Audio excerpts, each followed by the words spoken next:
প্রিয় বন্ধুরা, আসসালামু আলাইকুম। আমি মানুষের জীবন 25 থেকে মোহাম্মদ জনি বলছিলাম। আশা করি যে যেখান থেকে দেখতে পাচ্ছেন আলহামদুলিল্লাহ অনেক অনেক ভালো আছেন। বেশ কিছু বছর আগের কথা, আমি তখন ঢাকাতে একটি প্রাইভেট কোম্পানিতে চাকরি করি। তো বন্ধুরা, আমি অনেক আগে থেকেই মোটরসাইকেলে বা যাতায়াত করা পছন্দ করি আর মোটরসাইকেল ব্যবহার করি। তো আমার একজন কলিগ ছিলেন, উনি মোটামুটি 50 ঊর্ধ্ব বয়স হবে।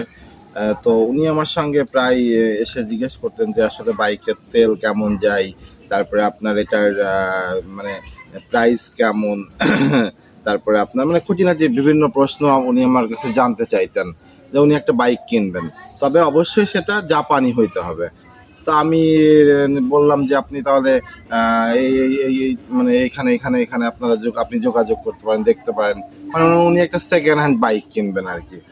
তো পরবর্তীতে আমি ওনাকে দু একটা জায়গায় দু একটা বাইকের হাটে নিয়ে নিয়ে যাই। তো নিয়ে যাওয়ার পরে মানে উনি আসলে যেমনটা চাচ্ছিলেন, উনি মানে একদম খোদ জাপানি জাপানি ছাড়া নিবে না। তো লাস্টে আমার আসলে অনেক মানে ঘোরাঘুরি করার পরে ওনার পছন্দ না হওয়ার কারণে পরে আমি বলি, আচ্ছা ঠিক আছে, নেক্সট টাইম আপনি কোথা থেকে মানে কোথাও আপনি দেখে নিন। মানে আমি নিজেও বিরক্ত, আসলে উনি যেটা চাচ্ছিলেন সেটা পাওয়া খুবই মুশকিল ছিলেন। দেখা যাচ্ছে এটা 20-30 বছর আগে বাংলাদেশ থেকে আর কি ওই কোম্পানিগুলো ব্র্যান্ড হয়ে গেছে এরকম। তো অবশেষে ওনার সঙ্গে আমার 3-4 মাস পরে দেখা। তো 3-4 মাস পর দেখা হওয়ার পরে উনি আমাকে খুব খুশি মনে আমাকে বললেন যে জনি সাহেব, আমি তো একটা নতুন আমি তো বাইক পেয়ে গেছি, আমি তো বাইক কিনছি। তো আমি বললাম যে আমাকে মোটামুটি উনি গ্যারেজে নিয়ে গেলেন দেখানোর জন্য।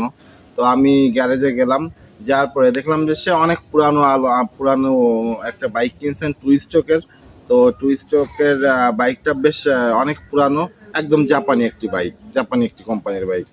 তো পরবর্তীতে আমাকে বললেন যে নেন চাবি। সে খুবই খুশি মনে আমাকে নিজে বাইকের চাবি দিচ্ছেন যে চালান, আপনি চালিয়ে দেখান।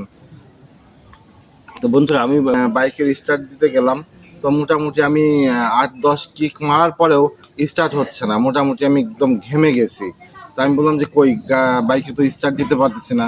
তো উনি বললো যে আসলে অনেকক্ষণ হয়েছে, এটা বাসা থেকে নিয়ে আসছি। শীত তখন অবশ্য শীতকাল, বলছে শীতকালে একটু ঝামেলা করে, দেন আমি দেখি ট্রাই করে। তো ভদ্রলোক পায়জামা পাঞ্জাবি পরা ছিলেন।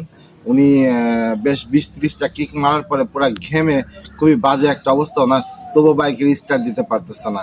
তো আমি বললাম ঠিক আছে, আপনি এখন থাক, আপনি এটা আমার মনে হয় হয়তো বা অন্য কোনো প্রবলেম হয়েছে, যার কারণে হয়তো স্টার্ট হচ্ছে না, আপনি একটু গ্যারেজে দেখান। তো পরিশেষে আমার কাছে মনে হয় যে আসলে যে কোনো জিনিসই, যে কোনো বস্তু হোক বা মানুষ হোক, আসলে মানুষের যখন বয়স হয়ে যায়, একটা টাইম চলে যায়, তারপরে তার কলকব্জা তার আসলে আস্তে আস্তে নড়বড়ে হয়ে যায়। তো ভালো থাকবেন সবাই।